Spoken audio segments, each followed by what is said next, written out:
Buenas noches a todos, bienvenidos a la noche de A24. Ya estamos arrancando con todo con MC hasta las 21 horas. Recién hablaba desde Washington el ministro de Economía y candidato del oficialismo, Sergio Massa. A ver, dos o tres definiciones importantes, después vamos a volver sobre el tema en el análisis económico. El FMI finalmente hoy aprobó el desembolso de 7.500 millones de dólares para la Argentina. Y hoy ingresaron a las reservas del Banco Central alrededor de 5.344 millones de dólares. Porque el resto ya se neteó para el pago de la CAF, de la Corporación Andina de Fomento, de Qatar, y una parte que había unos 400, 500 millones de dólares de yuanes no reembolsables que envió China a último momento para poder cumplir con uno de los vencimientos del FMI. Es decir, que ingresaron 5.300, 5.400 millones de dólares a las reservas del Banco Central en el día de hoy. Más allá de eso, está claro que el Ministerio de Economía está buscando armar un mini plan para llegar al 22 de octubre, que es la elección general, y eventualmente, según el resultado de esa elección, poder estirar los plazos hasta el 19 de noviembre, que es el balotaje. El ministro de Economía, de alguna manera, confirmó algo que habíamos anticipado acá, que la idea es mantener el dólar oficial en 350 pesos y tratar de que la brecha cambiaria oscile entre 100 y 110%. Es decir, eso da un dólar blue, un dólar libre que debería oscilar en 700 y 750 pesos, moverse alrededor de esa banda. ¿Cómo tratan de lograr eso? Bueno, interviniendo en el dólar MEP, en el dólar financiero, que actualmente está en 660 pesos. Y lo que dijo el ministro de Economía es que va a haber una banda de intervención, es decir, que el Banco Central va a estar interviniendo, no puede intervenir en el blue, en el dólar de la calle, no puede ir los funcionarios del Ministerio de Economía vendiendo dólares en las cuevas financieras o en el blue, pero sí en el mercado financiero del MEP, fundamentalmente el dólar bolsa, que es el dólar de dolarización de aquellos que están dentro del sistema financiero argentino, ¿no? De depósitos en pesos o colocaciones de bonos en pesos que quieren irse al dólar. Cuento esto porque efectivamente, después vamos a hacer las cuentas, lo que trata el gobierno es de congelar la actual situación después de la devaluación. Es decir, tratar de controlar que no haya una devaluación adicional del tipo de cambio oficial, después de la suba del 22% del tipo de cambio oficial a 350 pesos, y tratar de que no se le dispare la brecha cambiaria. Lo que no puede controlar es el fogonazo inflacionario que estamos viendo en los últimos días y que obviamente desequilibra toda la economía y está generando muchas presiones, entre otras cosas, sobre el poder adquisitivo de los salarios, ¿no? Sobre el consumo y todo lo que estamos viendo. Después vamos a volver con el tema económico porque uno tiene la impresión de que el gobierno necesita urgente anunciar algún mecanismo de compensación para jubilaciones, para AUH, para planes sociales que ya venían licuándose por la inflación y que en las últimas 2 semanas se licuaron mucho más rápido en medio de la campaña electoral. Dijo este tema, y voy a volver un ratito al tema económico, vamos a hablar también en un rato con Horacio Liendo, que fue un hombre clave en el equipo económico de Domingo Cavallo en la década del 90 y fue el verdadero padre de la ley de convertibilidad, el creador de la ley de convertibilidad, el que instrumentó legalmente la ley de convertibilidad. Vamos a hablar un ratito con él de cómo está viendo la discusión que hay hoy de la economía hacia adelante y sobre todo de la dolarización que propone Milei. Y ustedes dirán, bueno, ayer estuvo Rucauf, hoy está Liendo, en los próximos días tal vez hablemos con Pablo Guidotti, es decir, todos funcionarios de la década del 90, porque creo que Milei de alguna manera, así como el kirchnerismo retrotraía las discusiones a la década del 70, Milei de alguna manera está llevándonos a todos a discutir el presente con la década del 90. Y quiero hablar con Liendo, porque me parece que los economistas hemos aprendido, algunos incluso que han estado en la función pública en la década del 90, algunas lecciones para no repetir los mismos errores. Salvo que todos crean, así como cree, tengo entendido, el expresidente Macri, que su gobierno fracasó económicamente porque todos los que tenía alrededor eran unos tarados y que no sabían cómo había que hacer las cosas.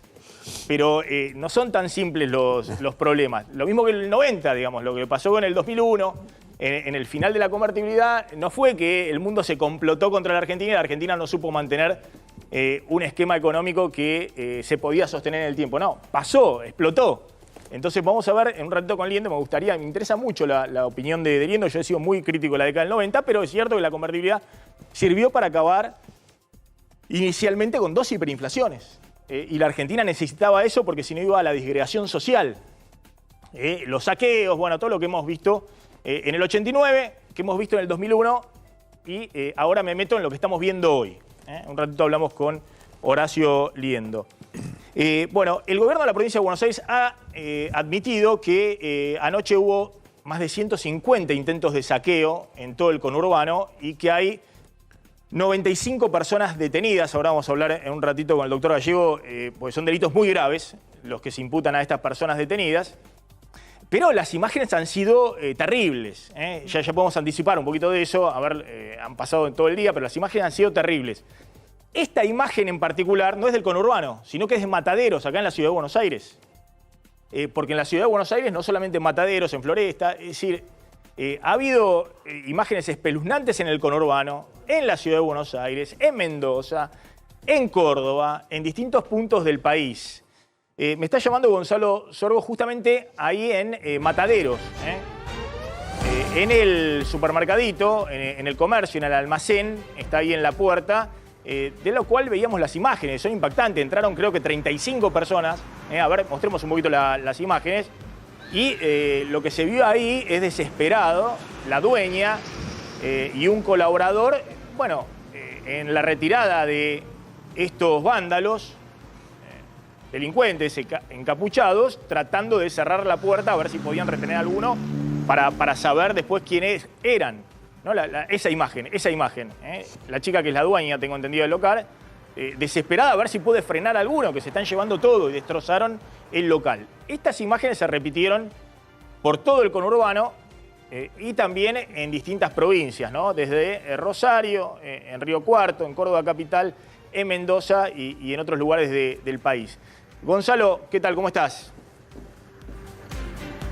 Maxi, buenas noches. Sí, como bien decías, estamos en Mataderos, frente a la cancha de Nueva Chicago, sobre Cárdenas, esquina La Ferrere.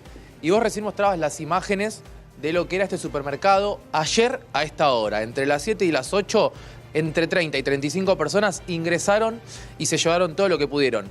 A ver, un palo, 1 millón de pesos en alcohol, snacks y pan. Eso es lo que se robaron. Lo que dijo Rocío, que estaba con su hija de 4 años y el robo no duró más de 2 minutos porque ingresaron.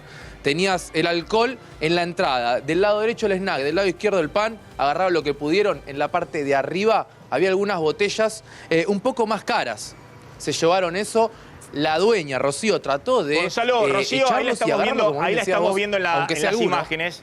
Rocío es la que está tratando de detener a alguno de los que entraron sí. Ahí. La verdad que sí, pero no. Que impresionante. No. Y bueno, finalmente, pero entraron como 30 personas. Ella misma relató que entraron 30, 35 personas ahí al local.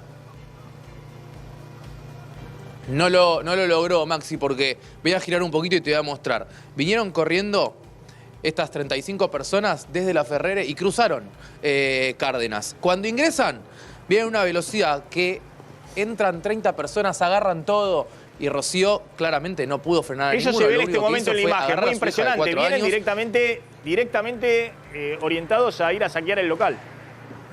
Sí, lo que me dijo hoy ella más temprano, no quiere salir al aire, estuvo hablando con algunos medios, es que algunos parecía que conocían el local, porque como te decía recién, cuando ingresan en la parte de arriba de la puerta hay botellas tal vez un poco más caras de alcohol y algunos fueron directamente a esas botellas. Ella nada más pudo agarrar a su hija de 4 años y dejar que estos 2 minutos sean lo más ameno posible, porque después cuando hizo el recuento era lo que te decía recién, 1 millón de pesos en productos. En este momento el local está tapiado, obviamente cerrado, y vemos ahora sí custodia de la ciudad de Buenos Aires. Hay 3 efectivos ahí en el lugar custodiando el local. Sí, hay una consigna policial porque de hecho Rocío con su pareja y su hija viven en este lugar. Arriba podemos ver la casa y ellos están en este momento del otro lado, con las puertas cerradas. Me dijo que no sabe cuándo volver a abrir porque tiene miedo. La consigna policial está en este sector, está en este lugar, pero no sabemos cuánto más puede estar, porque ella también tiene que trabajar, tiene que volver a abrir. Algunos vecinos te dicen, a este local venimos siempre, los conocemos, no sabemos. No, es impresionante, una banda, pero efectivamente, después vamos a hablar con el doctor de lo que se llama robo en poblado o en banda. Es así, una banda que fue directamente... Sí, claro. Al local, ¿no? Y bueno, tengo entendido, estuvieron llamando a la policía, en ese momento ocurrió todo muy rápido en este caso, en otros casos duró más tiempo, ¿no? Muy rápido, porque una vecina que vive aquí al lado me dijo que salió alrededor de las 8 y cuando volvió, no más de media hora, ya estaba la policía con algunos patrulleros y se enteró de lo que había sucedido. Dicen que en los 8 meses que está este supermercado sí tuvieron algún que otro robo, pero ninguno por el estilo, de 30 personas que entraron, agarraron lo que pudieron y se llevaron 1 millón de pesos en productos. Gonzalo, ¿sabés si a partir de las imágenes que se pudieron ver y que estamos viendo de dentro del súper chino, se pudo detener a algunos de los que entraron a robar anoche a ese supermercado? No, de este supermercado no reconocieron a nadie, no se detuvo a nadie. Sí, lo que dicen algunos vecinos es que estamos cerca de un barrio de emergencia, cerca de una villa, está la cancha de Chicago, y que las personas que vinieron por la calle La Ferrere pueden que vengan de esa zona. Lo que pasa es que cuando ingresan a alta velocidad, 30 personas encapuchadas, la persona, Rocío en este caso, se asusta, agarra a su hija de 4 años, no se va a fijar quién es quién o ver si los puede reconocer. Hoy no quiso abrir, no sabe cuándo volver a abrir y que tiene miedo de ver si reconoce también a una persona. 30, 35 personas, es difícil. ¿Sabés qué, Gonzalo? Un fiscal de oficio no intervenga, sí, ¿no? Después quiero ver, tenemos el móvil también en Moreno, pues muy impresionante también ahí lo que pasó en Moreno, donde narran las empleadas del pequeño supermercado, las empleadas, dicen, era gente que venía a comprar todos los días y que agachaba la cabeza. Los conocíamos, vienen a comprar todos los días, pues es un lugar muy humilde de Moreno, y entraron como vándalos a destruir todo. Gonzalo, a ver, veamos un poquito ahí las imágenes de esto en Capital, esto en Mataderos. ¿Qué es esto? ¿Esto se llama robo en poblado o en banda? En el caso particular de lo que estamos viendo en Cava, en este episodio, pareciera que puede encuadrar en esta tipificación. Ahora, me parece que hay un grado de confusión y un grado de descontrol absoluto. O sea, yo acabo de escuchar al ministro de Economía hablando de las LIC y hablando de tipificar estos delitos que se están reproduciendo en distintos lugares del país. Me parece que hay un Ministerio de Seguridad que tiene que prevenir urgente y parar esto, por un lado, y tiene que haber jueces y fiscales que nos expliquen quiénes son los autores, si hay instigadores, porque por un lado se dice que hay instigadores, por otro se dice que es un candidato de la oposición. Digo, yo no lo sé, bueno, digamos, pero me parece que lo que esperamos del Estado es que no sean comentaristas de la realidad y pongan... Esto es un delito muy grave.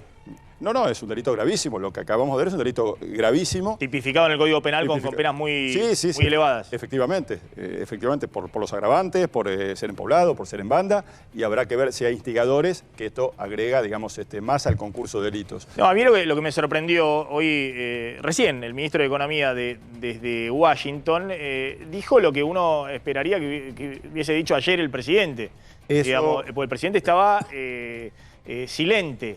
Y hoy dijo que llamó a la paz social, a cuidar la paz social, lo que fuera, pero dijo que no hablaba porque no era candidato. Esto habla de un desconcierto muy peligroso. No, porque lo que dijo es, vamos a aplicar el Código Penal, que es lo que dijo también Bullrich, digamos que tienen que aplicar el Código Penal, en esta tipificación que es muy grave de robo en poblado o en banda. Claro, pero Maxi, hace 10 días estábamos discutiendo temas de inseguridad propios de delitos contra personas particulares o con muertes, con niños, y también... Esto es otra cosa. Esto es otra cosa.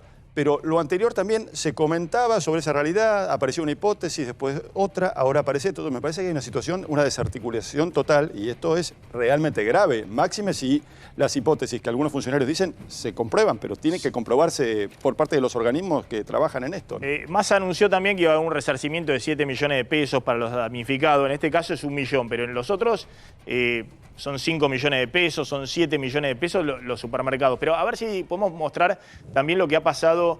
Esto fue la pañalería, ¿no? La farmacia y pañalería, creo que... En Loma Hermosa. En Loma Hermosa.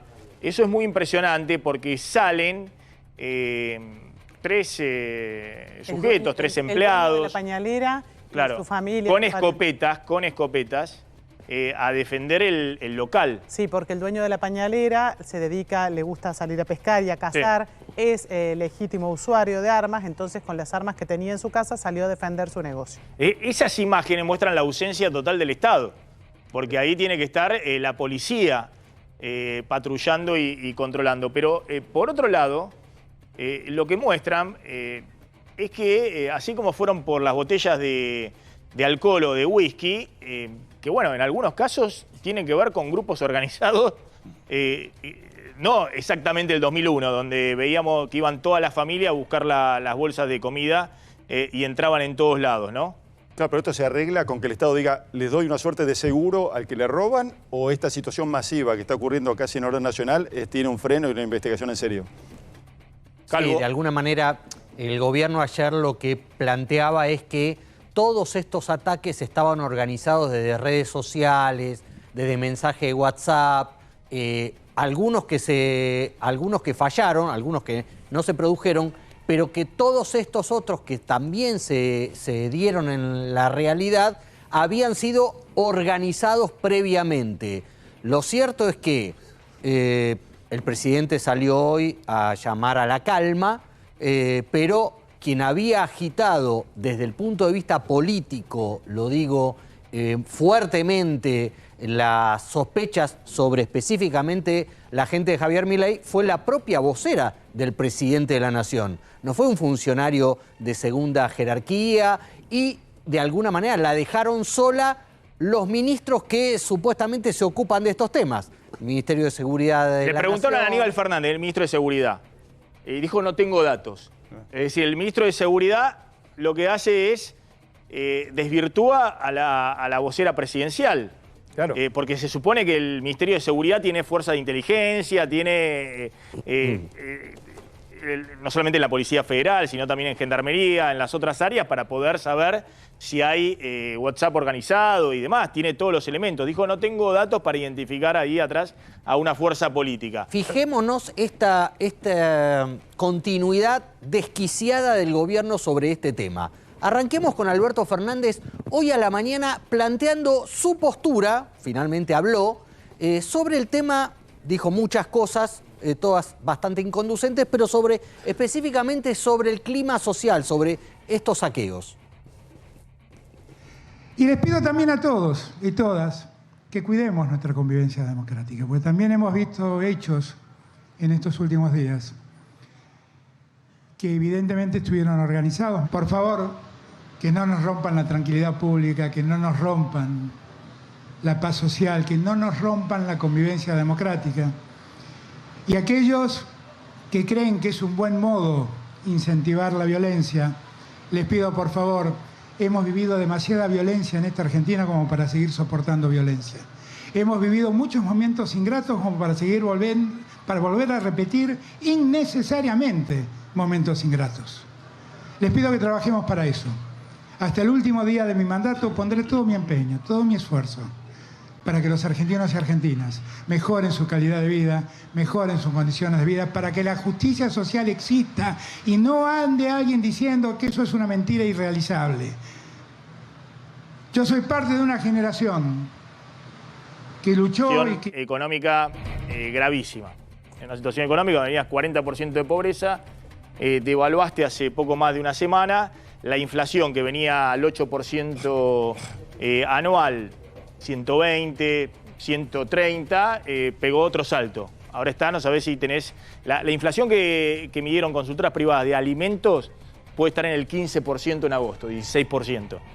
Eso no quiero hacer el cálculo compuesto, lo que te da anualizado, pero eso te dispara la inflación en otro régimen, en otro...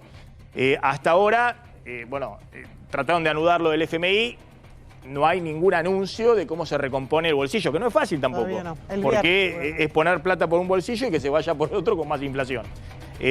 Pero ante ese escenario, mínimamente lo que veníamos preguntando todos, la situación está muy grave, pero la Argentina se conduce en lo institucional, en lo democrático. De hecho, en la última elección le dieron una paliza al gobierno. Es decir, eso con las dos fuerzas de la oposición.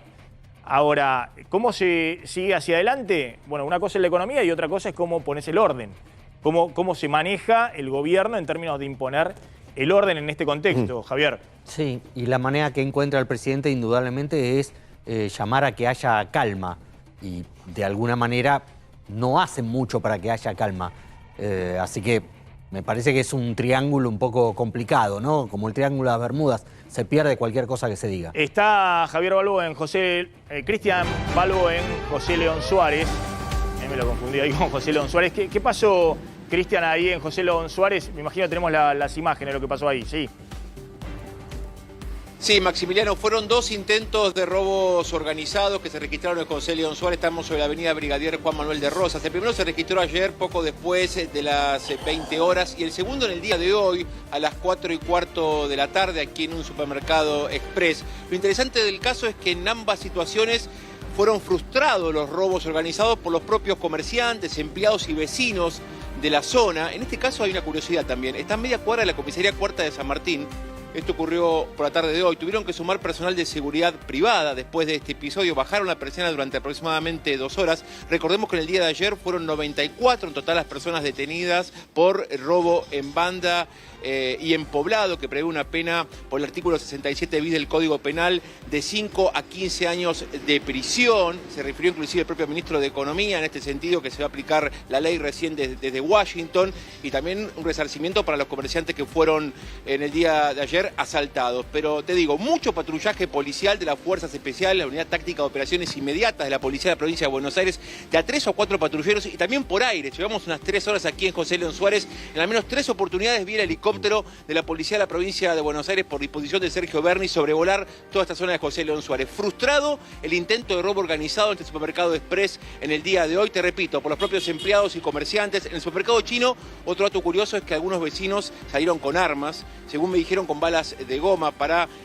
intentar persuadir y que se retiren estos delincuentes que se manejaban en motos. Y te repito, en este caso también otro dato también curioso es que hablamos de menores de edad. Hay que ver que también quedaron demorados en el día de ayer de entre 16 y 18 años, que se llevaban sobre todo botellas de alcohol y de cerveza. Esto también es otro dato curioso en el marco de lo que ocurrió en el día de ayer. Hoy, frustrado aquí en José León Suárez, el único intento de robo organizado a media cuadra de la comisaría cuarta. Cristian Balbo, gracias. Vamos al otro móvil y vamos a ver si podemos hablar con algún intendente, porque en este momento hay una reunión de intendentes con el gobernador de la provincia de Buenos Aires, Axel Kicillof, y se imaginan de qué están hablando, digamos, ¿no? De cómo se hace para tranquilizar las cosas y que haya garantizada la seguridad en el transcurso de esta noche, después de lo que ocurrió la noche de ayer, ¿no? Está Alejandro Pueblas en Moreno, porque ahí en Moreno ocurrió este hecho muy impresionante que les contaba, que creo que terminaron con un incendio, porque le incendiaron la parte donde tenían las garrafas, pero este hecho muy impresionante que relataban las empleadas del local, donde los que saqueaban eran los que iban a comprar las semanas anteriores. Alejandro, ¿qué tal? ¿Cómo estás? Maxi, ¿cómo te vamos? Buenas tardes, buenas noches. Estamos en Mitre y Belgrano, nosotros en este local de ropa donde ingresaron aproximadamente entre 10 y 15 menores a robar. Se llevaron prendas, ¿sí? No era hambre, Maxi, lo que sucedía aquí. Se llevaron prácticamente, mirá, se va a ver ahora porque cerraron antes. Deberían estar cerrando 8:30.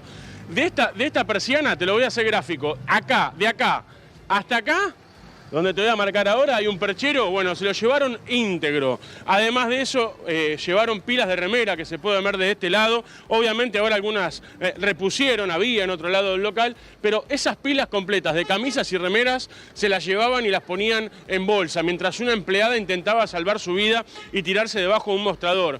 En el día de hoy, ¿qué hicieron los comerciantes aledaños? Algunos decidieron cerrar horas antes y además cambiar la metodología de atención. Una persona a la vez es quien ingresa al local, parecido a lo que se hacía en pandemia. Iban ingresando de a uno, a medida que iban saliendo, había 1 o 2 personas en la puerta que permitían el ingreso de los que estaban fuera del local. Alejandro, sí. Pues son dos cosas distintas, ¿no? Las imágenes que estábamos mostrando son las de este supermercadito ahí en Moreno.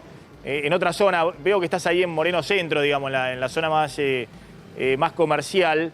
lo del supermercadito, que le incendiaron las garrafas, que tenía para venta de garrafas también, y terminó en una situación muy compleja de saqueo, destrucción total, que es hay un galpón importante, es una cosa. Esto ocurrió ¿en qué parte ahí de Moreno? Estás en una zona muy comercial, lo que vos estás contando de este local de ropa.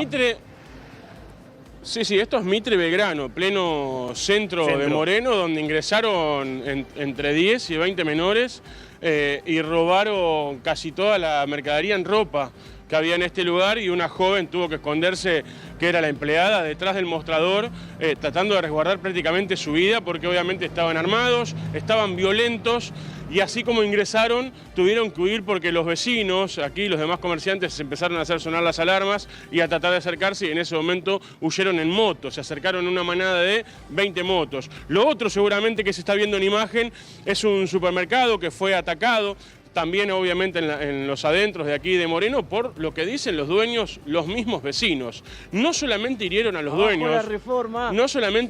dueños, sino que también hirieron a la hija, que en este momento está internada, está fuera de peligro, pero sí con un piedrazo en la cara, Maxi, y está obviamente siendo intervenida para que no le quede ninguna secuela en el rostro. Es gravísima la situación en ese lugar, y como bien decías, incendiaron el depósito de garrafas que daba a la calle, y obviamente cuando se dieron cuenta que habían incendiado eso, como eran vecinos del lugar, intentaron frenar, porque si volaba el depósito de garrafas estábamos hablando que prácticamente estábamos hablando de una tragedia en este momento, Maxi. Alejandro, a ver, porque recién mostraban unas imágenes donde se llevaban ropa a un local. ¿Es este el local? ¿Es este el local? A ver, ahí está. Estas son las imágenes de lo que vos estás relatando, que también son muy impresionantes, porque obviamente no es gente que está yendo a buscar fideos o un pedazo de pan, sino que se están llevando, están saqueando, desvalijando un local de ropa, ¿no? Estos son los dos incidentes que registraron en... Ahí está, estas son las imágenes, sí. Ahí tenés, ese es el local de ropa y el del supermercado que se incendió. Son los dos gravísimos incidentes en Moreno que se suman a lo que pasó en José Cepaz, en una cadena de supermercados Díaz, y después hubo en Merlo, Tigre y San Isidro incidentes confirmados oficialmente donde lograron vandalizar y robar. En los otros 3 casos siempre fueron supermercados. Este es el único local que no es de supermercado, que es de ropa, en el que pudieron corroborar que hubo robo. No tenemos claro si de ese ataque hubo detenidos puntuales, porque no precisan estos 94 detenidos que hay en la provincia de Buenos Aires, que resultado de los actos vandálicos en provincia de Buenos Aires, cuál es de cada uno de los hechos. En su mayoría son de lo que pasó en José Cepaz y en Moreno, pero no tenemos claro si atraparon a algunos de los que robaron ahí en la tienda de ropa. Calvo. Sí, el punto acá es, recién veíamos al presidente de la Nación comentar las cosas que estaban pasando, y lo que obvió fue lo que hizo su vocera en el gobierno, Gabriela Cerruti, ayer, que no tuvo empacho en acusar a Javier Milei y a su gente de propagar, de organizar, de instigar los saqueos que se producían ayer. Fijemos lo interesante que decía la vocera presidencial en TikTok.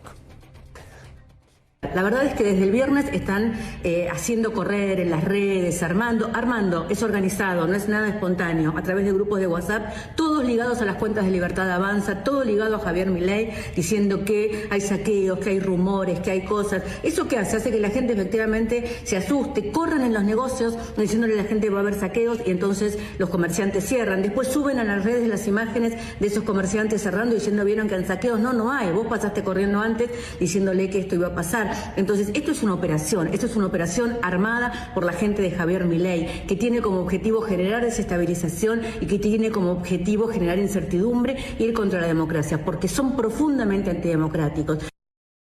Bien, la gente de la Libertad Avanza, además de responderle en chiquicientos mil tweets, la denunció judicialmente por esta acusación, una acusación en la que quedó bastante sola, porque, por ejemplo, lo comentábamos recién, el ministro de Seguridad, que supuestamente se encarga de estos temas, que es Aníbal Fernández, salió a plantear de alguna manera que esto estaba organizado, pero que no tenían la más mínima idea de quién estaba detrás de esto. Escúchenlo. No es una casualidad, no es un tema como el que desgraciadamente alguna vez vimos, porque las necesidades acuciaban y obligaban a algunos a tomar decisiones que a lo mejor no querían tomarlas, pero la desesperación los llevaba a ello. Acá había una vocación de generar alguna suerte de conflicto y nosotros tratamos de impedirlo, y aquellos que se pasaron de la raya fueron detenidos y serán presentados a la justicia. ¿Cuáles son los pasos a seguir? Nosotros tenemos una reunión en el día de hoy para seguir evaluando los pasos y actuaremos en consecuencia. Vuelvo a insistir, lo que nos parece a nosotros sensato es que si hay cosas por reclamar, prestarle atención. Habrán visto que jamás hemos tenido una denuncia de violencia institucional, porque no es necesario, pero cuando se pasan de la raya en gestos de esta característica sin reprimir, serán detenidos. Detenidos y denunciados ante la justicia. Es una causa muy dura, porque en definitiva es robo en poblado y en banda, que nosotros lo vamos a denunciar en tal forma para llegar a que las detenciones sean las que tengan que suceder. Hablando, Aníbal Fernández, ¿qué opina? Que no son espontáneos. ¿Y de quién que no son es una casualidad. ¿Quién está detrás? Es una casualidad. Si yo tuviera quien está detrás, hubiese empezado por ahí para que usted no me lo pregunte. No se lo contesto porque todavía nosotros no tenemos datos fidedignos que nos hagan decir fulano o mengano son los responsables. Yo no lo puedo hacer. Bueno, Cerruti sí pudo decirlo, el ministro de Seguridad, que supuestamente sabe más que Cerruti, no sabe. Varias declaraciones. Patricia Burrich, que se dejen de joder y gobiernen, pidió la detención de Castells por los robos en banda. Claro, porque Castells salió a decir, porque Raúl... entreguen los alimentos y esto para en 24 horas. Digo, después de Cerruti, después de todo esto, Kicillof, que también habló, Bernie, que también habló, que no acusaron a nadie, dijeron que estaban organizados, pero no sabían quién era. Salió Raúl Castells, que fue candidato a presidente. Pero sacó muy pocos votos, ¿no? 25.000 votos, me fijé. Perdió la interna con Cuneo. Y salió él a adjudicarse todos estos hechos. ¿No? Escuchémoslo. A ver, en Mendoza, en Neuquén, en Córdoba, en Santa Fe, en Corrientes, en el Chaco, en Capital Federal y ahora en Escobar, Moreno, José C. Paz, Merlo, San Martín, Mar del Plata, etcétera, la gente está saliendo a buscar comida, y si no encuentra comida, nosotros, que somos los que estamos convocando a esto, le estamos diciendo que sin robar plata ni romper nada, que lleven lo que se pueda, aunque sea para canjear por comida. Bueno, Castells. El gobernador Kicillof, por su parte, Maxi. Perdón un segundito, doctor. Obviamente, Castells, si fuera así, después hay que ver, hay quienes dicen que salió el propio Cuneo a decir Castells no puede organizar el saqueo de un kiosco, pero más allá de eso se autoincrimina, digamos. Sí, pero a la vez veo una suerte de comunión con lo que dijo el ministro de Seguridad, que digo, ¿se puede robar sin pasarse de la raya? O sea, los dos están diciendo algo parecido, como diciendo, roben sin pasarse de la raya, dice Castells, que yo lo organizo, y el ministro dijo algo así, me llamó la atención, digo, me parece que, insisto, el desconcierto del Estado es absoluto. A ver, Luis Tonelli, ¿qué está pasando? ¿Qué estás viendo acá, digamos, donde el peronismo en el gobierno, uno lo ve más como comentarista, por lo menos lo que veíamos del presidente Alberto Fernández, la vicepresidenta está silente, y en todo caso, hoy sí salió Kicillof a hacer lo que es con Bernie, que es, hay 95 detenidos, fueron 150 casos, es decir, más que comentarista, mostrar que por lo menos hay un Estado que está persiguiendo este tipo de hechos, pero evidentemente hay un desconcierto, digamos, una especie de sorpresa dentro del peronismo en esta situación. Sí, mira, el peronismo siempre fue sinónimo de conducción, ¿no? Históricamente. Gobernabilidad. Y de gobernabilidad, y de ser los dueños de la calle, ¿no? Este gobierno se ha caracterizado más bien, bueno, tenemos que llamarlo gobierno como una licencia poética, ¿no? Porque en realidad no ha gobernado mucho. El tema es que hasta ahora se le había arreglado para, sin tener gobernabilidad, sin tener de alguna manera ese tema de la conducción del gobierno, no tener ingobernabilidad. Ahora estos son rasgos de ingobernabilidad, claramente. Ahora digo, si estaban en las redes sociales y lo sabía todo el mundo, no lo sabía la policía. Claro. ¿No? Digo, es elemental, ¿no?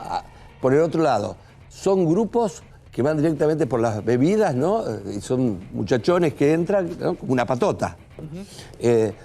Digamos, esto genera efecto demostración, pero claramente esto se da en un momento electoral y sabemos que en la Argentina, cuando un gobierno es débil, ¿no es cierto?, las elecciones, como siempre sucedió, ¿te acordás las bombas a las sinagogas y a los colegios, ¿no? Los elementos, digamos, que comienzan como un efecto dominó a demostrar que un gobierno está débil, digamos, son bastante típicos. Ahora, la cuestión es acá, bueno, ¿quién se beneficia con esto, no? ¿Quién se beneficia con este clima? Claramente Cerruti lo que quiso es, bueno, polarizar como está polarizando el gobierno contra Milei, ¿no? Pero siempre que hay territorio hay intendentes, siempre que hay territorio también hay policía, ¿no? Entonces digo, esto para un gobierno peronista es demoledor, ¿no? Como fue, ¿te acordás? Para Duhalde, por ejemplo, la tragedia que sucedió en Puente Avellaneda, ¿no? Sí. Digamos, uno espera que el peronismo controle la calle, y esto no está sucediendo. Entonces, digamos, políticamente lo que hoy tenemos es un estado de confusión total. Ahora, que el gobierno salga a decir sin ningún tipo de pruebas, ¿no es cierto?, y que estaba en las redes y que todo el mundo lo sabía, menos el gobierno, digamos, yo creo que es el sumum de la agobernabilidad, ¿no? La está sacando barata en términos de ingobernabilidad. No, pero por eso, es muy delicado. También hay, tengo entendido que ayer Bullrich, que después hoy estuvo mucho más prudente, pero dijo, hay que llamar o decretar el estado de sitio. Si la situación empeora, llegó al punto de plantear... Vos tenés que decretar el estado de sitio, porque vienen 35 tipos en distintos tipos de saqueo y demás, y el Estado no puede controlar esas situaciones. Ya hemos visto lo que le pasó al último gobierno democrático en la Argentina, que decretó el estado de sitio, donde terminó. ¿No? Sí, claro. Entonces, estamos, o sea, si no podés lo más mínimo, no podés lo más máximo, ¿no? Un revival del 2001 insisto, y el final de la convertibilidad en los 90. Es muy impresionante. Lo que uno aspira es que los sectores de la oposición que aspiran a suceder al fracaso de este gobierno, bueno, no vayan a chocar con la historia argentina, con los fracasos anteriores. Sí, claro, poner como solución un fracaso. Está pidiendo que pase el que sigue, pero que me muestre algo diferente, no me muestre los fracasos anteriores. Pero un grave error poner en la campaña por parte de la vocera presidencial esto, porque ahora genera este tipo de réplicas quizás con un mismo grado de imprudencia. O sea, esto es agregar fuego, creo yo, ¿no? Sí, porque de alguna manera lo que hizo también la Libertad Avanza ayer fue parangonar esto que vos decías, Maxi, de volver a los 90. La Libertad Avanza, los libertarios ayer, a partir de lo que dijo Gabriela Cerruti sin pruebas, planteó que estábamos volviendo al 2001. De alguna manera, con los saqueos, y todo enrarece el clima. De todas maneras, hay una frase de Patricia Bullrich que ahí sí me parece que da en lo cierto. Dice, no tenemos presidente ni vicepresidente. Sí. Eso es claro. Digo, lo que está claro es que el Estado tiene que mostrar autoridad. Sí, claro. Insisto, hoy la autoridad se vio a nivel de provincia de Buenos Aires con Bernie y Kicillof, o las declaraciones del ministro de Economía de Washington. Sí, claro, el ministro de Economía candidato. no es el presidente de la nación. Sí, ahora... el mismo presidente, perdón, Maxi, ¿no? Dice, como no soy candidato, no voy a estar al mando, cuando es todo lo contrario, no tendría que suceder. Digamos, en tiempos electorales siempre se dan este tipo de situaciones de tensión. A esto sumale, digamos, décadas de grieta. Sumale la grieta contra la grieta, ¿no? Que en realidad es la estrategia de Milei. Entonces es todo tensión, más el caldo de cultivo social. La verdad que tendríamos que estar bastante contentos de que esto no va más, ¿no? Sí, es curioso también que Ciudad de Buenos Aires no dijo nada sobre lo que pasó en Mataderos. También. Nada. Creo que todavía les dura... Mataderos y en Floresta. Y en Floresta. Claro. Creo que todavía les dura el shock de la derrota electoral. Me avisan si hay algún intendente para poder ver qué está pasando en el operativo esta noche. Voy a hablar con Horacio Oliendo, que como les decía inicialmente, es el padre de la ley de convertibilidad. Esto es así. Sí, bueno, yo desde ya eso es muy conocido, pero claro. Yo además diseñé el régimen, o sea, yo le llevé la idea... La caja de conversión, claro, con tipo de cambio fijo. Le llevé la idea a Cavallo en el año 89, estuvimos trabajando bastante para luego diseñar el sistema que se conoció, ¿no? En ese momento, obviamente, se pudo aplicar la convertibilidad, que fue una solución de segunda instancia el gobierno de Menem, porque Menem venía con la primera hiperinflación, la de Alfonsín, y sufre una segunda hiperinflación en los 90, en el año 90, en el inicio del 90. Pero las condiciones de inicio de la convertibilidad, está en todos los libros de texto, lo hemos vivido, fueron el plan Bonex y la hiperinflación, ¿no? Que es lo que permitió en ese momento que en algún momento usted y Cavallo dijesen, bueno, a ver cuántos dólares tenemos en el Banco Central, cuál es la base monetaria, bueno, más o menos machea, iniciemos 1 a 1 y diseñemos legalmente el régimen de convertibilidad que prohibía la indexación, entre otras cosas. Bueno, la verdad histórica no es exactamente así. O sea, la idea de la convertibilidad nace en el 89. En medio de la hiper. En medio de la hiper, al comienzo de la hiper. Y desde allí entonces Cavallo me invita a que desarrollemos esta idea. Incluso viajo a Córdoba y me reúno con la gente de su equipo. Y ahí interactuamos con todos los demás que estaban en otros aspectos, fiscales, de producción, etc. Yo con Murolo y con él me quedé en el sector de reforma monetaria y trabajamos en este aspecto. Él insistió mucho en agregarle a la convertibilidad la libre circulación del dólar, es decir, las reformas que se hicieron luego en el Código Civil. Y habíamos trabajado todo un proyecto que estaba listo para ponerse en práctica al comienzo del gobierno de Menem.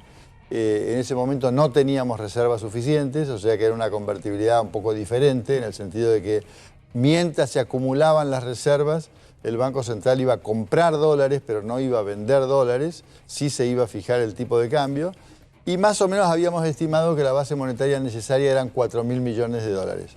Eso no asumió esa gestión porque designó el presidente Menem al doctor Miguel Roig, que venía con el grupo Bunge y Born atrás, eligió, digamos, el establishment en lugar de esta propuesta que era más novedosa, pero el presidente conocía perfectamente el proyecto, lo conocía muy bien, porque Cavallo lo había informado. Y luego pasaron, sí, todos los hechos que conocemos. Que dan las condiciones de factibilidad para implementar. Entonces, cuando se llega en el 91, lo designan a Cavallo. Cavallo me pide que vaya al directorio del Banco Central. Yo fui al directorio del Banco Central. Y bueno, en un momento dado nos llama a una reunión a Juan Liachi y a mí para avanzar con aquel proyecto. Y bueno, lo demás es conocido, la ley la hicimos. Ahora, la convertibilidad funcionó para frenar efectivamente rápidamente la inflación, ¿no? Se venía de 89, 5.000% de inflación anual, con julio de 89, 200% de inflación en un mes. Eso se logra frenar a partir de abril del 91, ¿no? En pocos meses la inflación baja fuertemente. Exacto. Y después se tiene un periodo largo con muy baja inflación. Cero, llega a cero. Exactamente. Fue 12% inferior a la inflación de Estados Unidos en el mismo periodo. Claro. ¿Cuál es la lección de la convertibilidad que sirvió en esa etapa? Pero bueno, después pasaron cosas, como dijo Macri con su gobierno.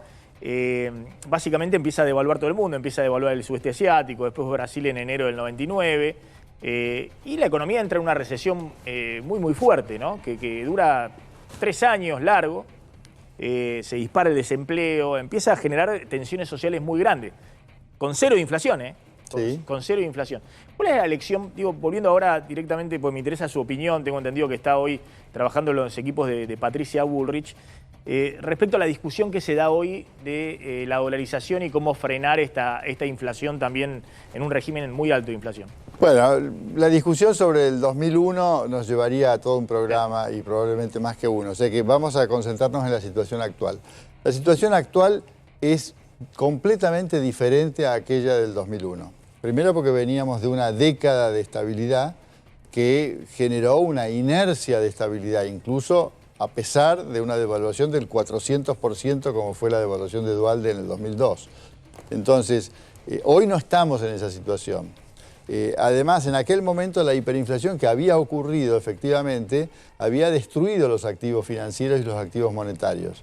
En consecuencia, la convertibilidad fue una reforma monetaria totalmente expansiva que compensaba una reforma fiscal totalmente contractiva para poder generar superávit que hubo durante los primeros años de convertibilidad y en consecuencia el Producto Bruto creció en el periodo de la convertibilidad aproximadamente un 60% o más.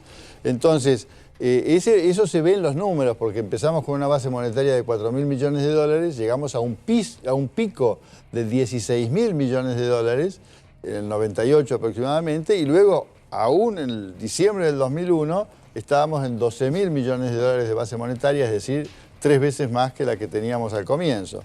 Hoy, ¿cuál es la situación?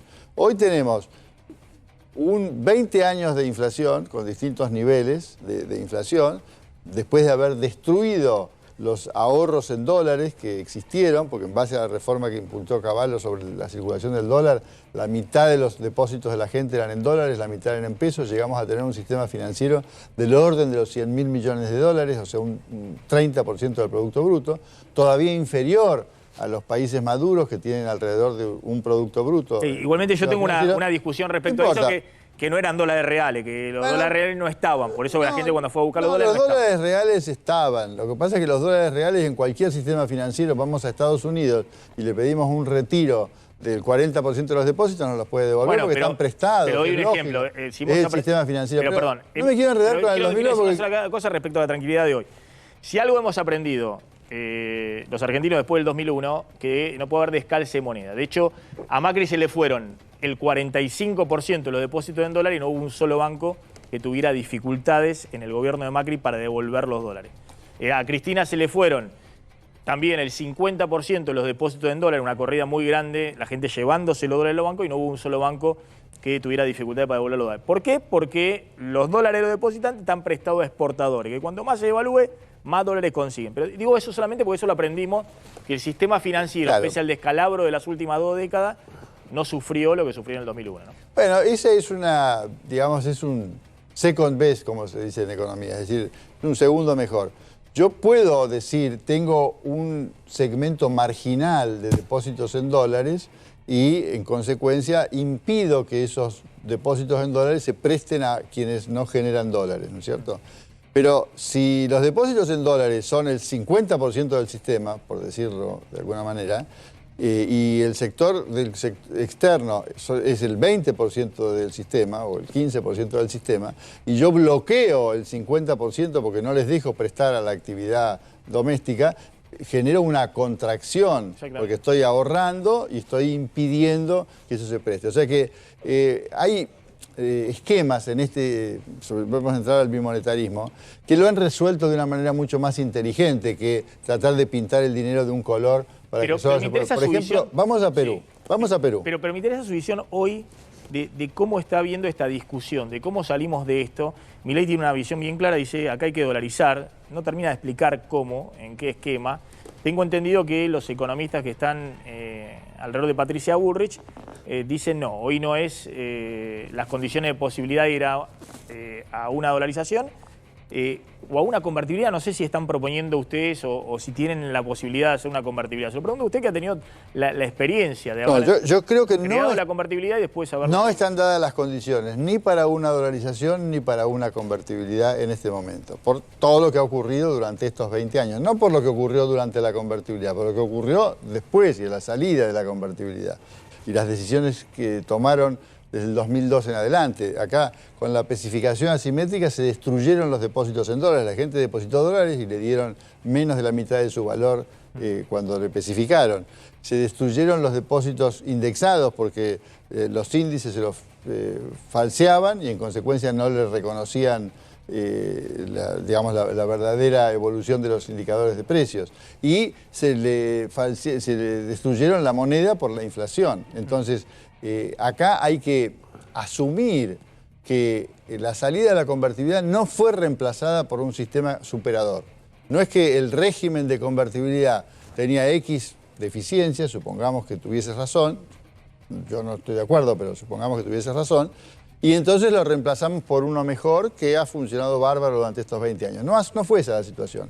Lo que pasó es que se salió del régimen de convertibilidad, que en la historia argentina los únicos 40 años de desarrollo sostenido fueron los 30 años desde el fin del siglo XIX hasta la década del 30 y los 10 años de la década del 90. Pero entonces tiene razón Milei que quiere volver a esa década. No, pero no se puede, a veces no se puede volver. Si yo quiero volver a la situación de Ucrania que tenía antes de los bombardeos, lamentablemente no puedo, está todo bombardeado. Entonces, acá hay una situación real hoy, que es que venimos de 20 años de inflación, de un régimen inexistente, y hay que crear un nuevo régimen monetario. Eso estamos de acuerdo con Milei. Él quiere crear una dolarización, yo creo que es inconveniente, que no están dadas las condiciones, por múltiples razones económicas, financieras, jurídicas y políticas, y que en cambio sí están dadas las condiciones para crear un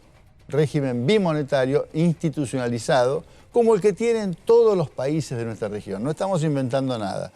Perú lo instrumentó en su constitución desde el año 93, Bolivia lo tiene desde 1986, Uruguay lo tiene inmemorialmente, Paraguay lo tiene también. Bueno, Chile desde hace 40 años tiene estabilidad y tiene libre convertibilidad del dólar, en el sentido técnico de que pueden cambiar la moneda local, el peso chileno, por dólares. O sea que cuando vemos la región, vemos que todos los demás tienen sus finanzas organizadas y nosotros no. Eso es muy fácil de hacer. Eso no requiere conseguir 40.000 millones de dólares para reemplazar, para eliminar el control de cambios. Traemos control de cambios desde la década del 30 del siglo XIX.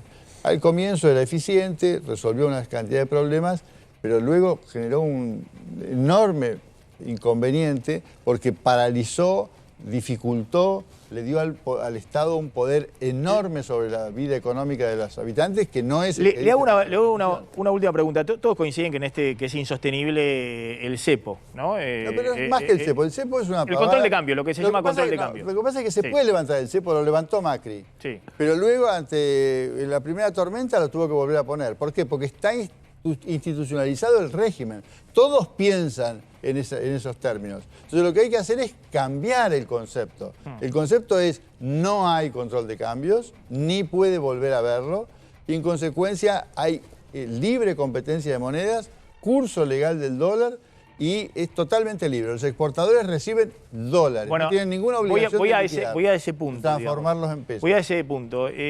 Hace poco Cavallo, digamos, con quien usted trabajó, escribió un artículo interesante advirtiendo a la oposición, ¿no?, al gobierno, respecto a que si este gobierno llegaba con devaluación de acá, de allá, pero que más o menos llegaba a diciembre, al 10 de diciembre, bueno, había un riesgo respecto a cómo se levantaban los controles cambiarios. Respecto a si uno dice, bueno, libre flotación del peso contra el dólar, curso legal para el dólar y demás, bueno, vamos a ver cuál es la paridad. Exacto. La paridad del dólar frente al peso, si serán 700, si serán 1000, si serán 1500 y demás.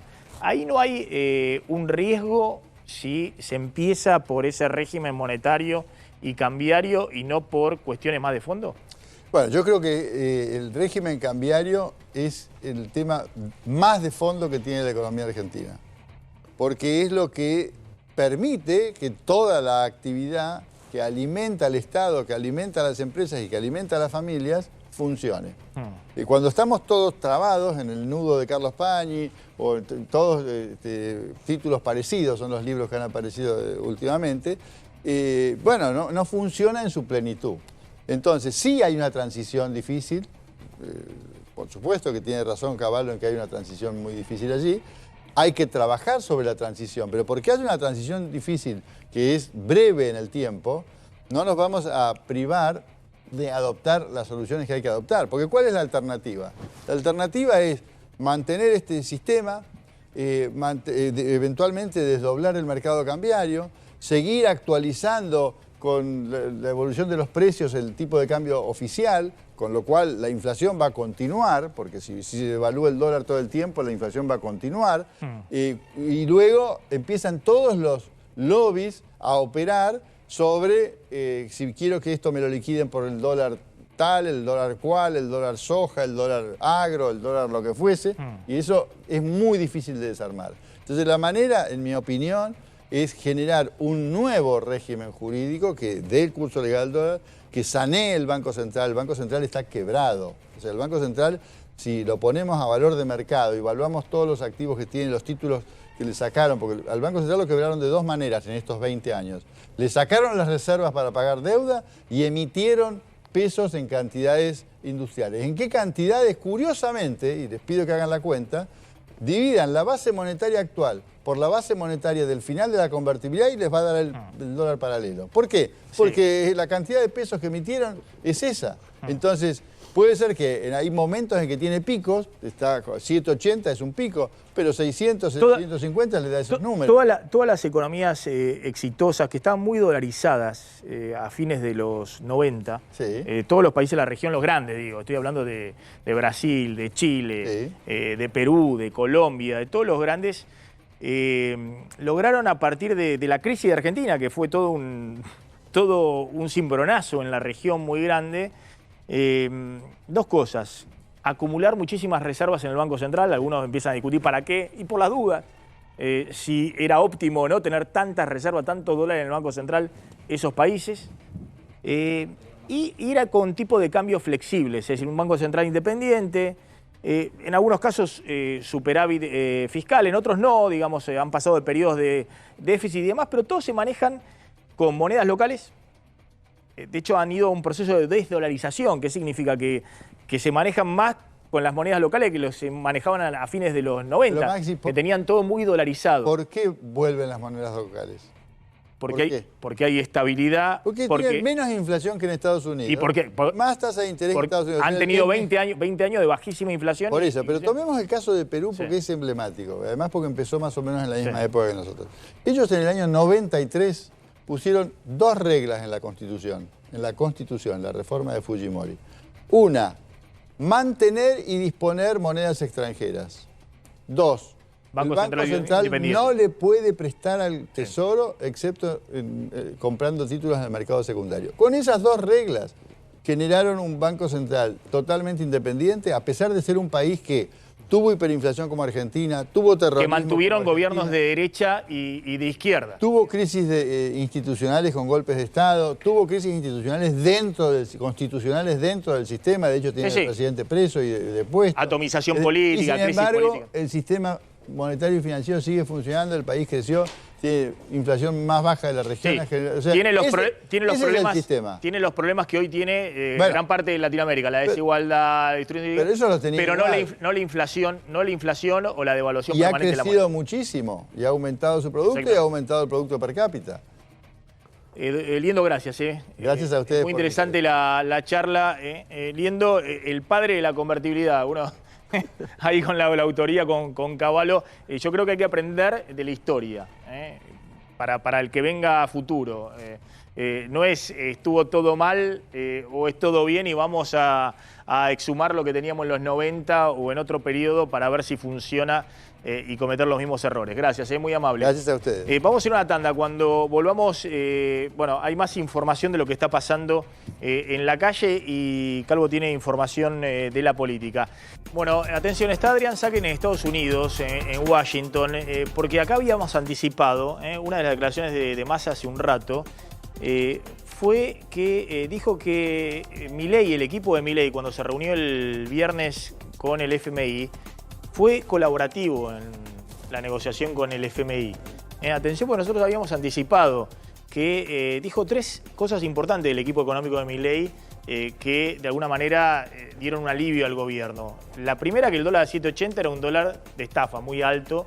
Eso lo dijo Darío Epstein, que estuvo en la reunión con el FMI el viernes. La segunda, que iban a pagar la deuda en pesos y en dólares. Eso hizo subir fuerte los bonos al día posterior al derrumbe que habían tenido el lunes post-elección. Y la tercera cosa que dijo es que ellos no se iban a meter en la negociación entre el FMI y Massa, que esta es una negociación de los desembolsos de 7.500 millones de dólares que hoy se hicieron desde el FMI, era una negociación con el actual gobierno, que en todo caso, si ellos llegan al gobierno a partir de diciembre, será otra película. Esos tres hechos ahora los corrobora el propio ministro de Economía, Massa, que dijo que fue colaborativo el equipo económico de Milei frente al FMI y que no había sido colaborativo el equipo económico de Patricia Bullrich, cosa que también dicen lo mismo en el equipo de Milei. que hace rato que los economistas alrededor de Patricia Bullrich vienen diciendo no le presten a la Argentina, frenen los desembolsos, como hizo en su momento Alberto Fernández con Macri, que después de las PASO le dijo no desembolsen más a la Argentina. Es cierto que le habían desembolsado 45.000 millones de dólares. Está Adrián Saca ahí en Washington. Adrián. Así es, Maxi. Bueno, el ministro de Economía y candidato a la presidencia se acaba de ir de aquí de la Embajada de la Argentina, donde dio justamente su conferencia de prensa y donde comentó precisamente esto que estás comentando ahora. Perdón, hay mucho viento aquí, ¿no? Y también por el tipo de versiones que escuchamos hoy. Y bueno, tiene que ver con esta suerte de sabotaje, ¿no?, a las negociaciones oficiales entre la Argentina y el Fondo Monetario Internacional. Y bueno, se supo bastante. En el Fondo Monetario mencionaron incluso nombres de quienes habían sido los que hicieron estas gestiones para pedirles que hagan estos reembolsos más tarde, ¿no?, con un nuevo gobierno, etcétera. Bueno, obviamente por una cuestión de cuidado uno no va a decir los nombres, ¿no? Pero como si esto se tratara de un programa de chimentos, podemos decir que uno es un ex ministro de Economía de muy breve periodo a cargo de la cartera de Economía, otro que siempre quiso ser ministro de Economía y sonó como candidato y nunca lo fue, y el otro es un referente muy importante de Cambiemos por estos días. Realmente no es que estaban sorprendidos en el equipo económico de Massa, pero sí justamente, dolió, ¿no?, que se hiciera esta zancadilla, según comentan ellos, ¿no?, a días de la elección. Sí. Finalmente hoy se aprobó en el directorio del FMI el desembolso por 7.500 millones de dólares. Massa entraron 5.500 a la Reserva del Banco Central porque el resto se usó para pagar a la CAF, a Qatar y algo que había prestado a último momento también China. Massa, ¿qué otra definición hizo ahí en la conferencia de prensa donde estuviste posterior a la reunión con Cristalina Georgieva? Bueno, que justamente quedaron 3.400 millones de libre disponibilidad que se van a usar estratégicamente en estos meses, que va a haber otro desembolso si se aprueban las próximas revisiones de 2.750 millones para noviembre. Y que, bueno, justamente creían que iban a tener de aquí hasta pasadas las elecciones un panorama más tranquilo, a pesar de lo que estuvo sucediendo con los saqueos y con la agitación social en las últimas horas, justamente, ¿no? Pero también vio que de cara al año que viene, el plan energético de la Argentina, el hecho de no tener que importar ya la cantidad de energía, sobre todo de gas, que se importaba hasta este año, justamente va a ser una carta fuerte para poder aprobar con mayor facilidad las revisiones de los próximos acuerdos con el fondo y darle mayor estabilidad económica al país. Ya, bueno, más allá del gobierno que esté, ¿no? Adrián, gracias. Adrián Saque ahí en Estados Unidos, en Washington, ahí justo en la embajada donde estaba la delegación argentina. Gracias, Luis Tonelli. Por favor. Gracias, doctor Gallego. Gracias. Candelaria, Javier Calvo. Nos reencontramos mañana. Se quedan con Trebuch en el aire de A24. Hasta mañana. Chau. Pásenla bien.